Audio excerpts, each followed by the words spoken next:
Cancer healer centre a new beginning.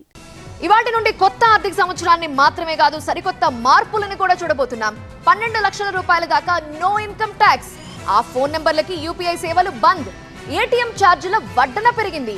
బ్యాంకుల నుండి ఎడాపెడా లోన్లు తీసుకోవాలంటే ఇకపై కుదరదు. కార్ల రేట్లు పెరుగుతున్నాయి. అటు వాయింపులతో పాటు ఇటు మినహాయింపులు కూడా రాబోతున్నాయి. అవేంటో చూద్దాం ఇప్పుడు. ఇవాళ్టి నుంచి కొత్త ఐటీ రూల్స్ అమల్లోకి వచ్చాయి. ఏడాదికి 12 లక్షల రూపాయల ఆదాయం ఉన్న వారికి ఆదాయపు పన్ను నుంచి మినహాయింపు ఇచ్చారు. ఉద్యోగులు 75,000 రూపాయల స్టాండర్డ్ డిడక్షన్ నుంచి ప్రయోజనం పొందుతారు. దీంతో పన్ను రహిత ఆదాయ పరిమితి 12.75 లక్షల రూపాయలకు చేరింది. సెక్షన్ 87A కింద పన్ను మినహాయింపు 25,000 నుంచి 60,000కు పెరుగుతుంది.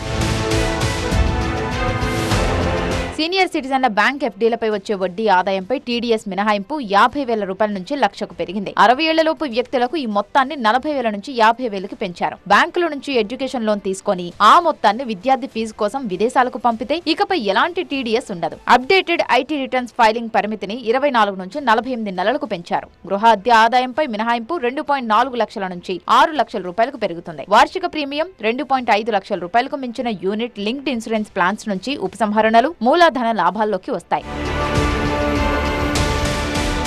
90 రోజులకు పైగా ఇనాక్టివ్ గా ఉన్న మొబైల్ నంబర్లకు ఇవాల్టి నుంచి యూపీఐ సేవలు నిలిచిపోనున్నాయి. ఈ మేరకు బ్యాంకులు, పేమెంట్ సేవలు అందించే ప్రొవైడర్లకు National Payments Corporation of India ఆదేశాలు జారీ చేసింది. యూపీఐ లైట్ వ్యాలెట్ లో డిపాజిట్ చేసిన నగదును మళ్లీ బ్యాంక్ అకౌంట్ కు పంపించే సదుపాయం కూడా నేటి నుంచి అందుబాటులోకి రానుంది. యూపీఐ లైట్ వినియోగించాలంటే ఇకపై యాప్ పిన్, పాస్కోడ్, బయోమెట్రిక్ ఉపయోగించాల్సి ఉంటుంది. SBI, Punjab national bank, Canara bank ఇవాల్టి నుంచి సేవింగ్స్ ఖాతాలకు మినిమం బ్యాలెన్స్ నిబంధనను అమల్లోకి తెచ్చాయి. నాన్ ఫైనాన్షియల్ ఏటీఎం లావాదేవీలకు ఛార్జీలు 6 రూపాయల నుంచి 7 రూపాయల వరకు పెరగొచ్చు. బ్యాంకు విధానాలు, ఉచిత లావాదేవీల పరిమితులను బట్టి నగదు ఉపసంహరణ ఛార్జీలు 2 రూపాయల వరకు పెరిగే అవకాశం ఉంది. ఇక ఎడాపెడా లోన్లు తీసుకోవాలంటే కుదరదు. 3 కంటే ఎక్కువ బ్యాంకుల నుంచి రుణం తీసుకోవడానికి వీల్లేదు. ప్రస్తుతం 3 కంటే ఎక్కువ సంస్థల్లో రుణాలు తీసుకుంటున్న 45 లక్షల మంది రుణగ్రహీతలకు ఇది మింగుడు పడటం కష్టం.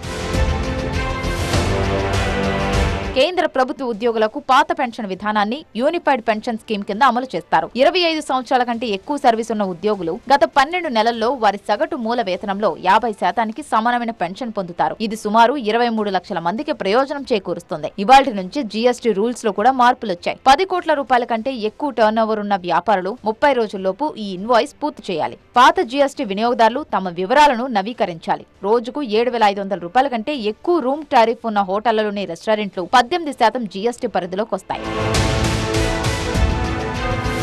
Maruti Suzuki 4%, Hyundai, Mahindra, Tata Motors, Renault, Kia వంటి కంపెనీలు 2 నుంచి 4% కార్ల రేట్లు పెంచుతున్నాయి. ఇక ఉత్తరప్రదేశ్ లో ఇవాల్టి నుంచి స్టాంప్ పేపర్లు కనపడవు. ఈ స్టాంప్ పేపర్లు అందుబాటులోకి వస్తాయి. యూపీలోని నోయిడా జిల్లాలో లిఫ్ట్ చట్టం అమల్లోకి వచ్చింది. ఏప్రిల్ 1 లోపు లిఫ్ట్ ఆపరేటర్లు తమ లిఫ్ట్లను తప్పనిసరిగా రిజిస్టర్ చేసుకోవాలి. లేటుగా రిజిస్టర్ చేస్తే మొదటి 7 రోజులకు రోజుకు 100 రూపాయలు జరిమానా విధిస్తారు. 7 రోజుల తర్వాత ఇది రోజుకు 200 రూపాయలకు పెరుగుతుంది. Cancer healer centre a new beginning.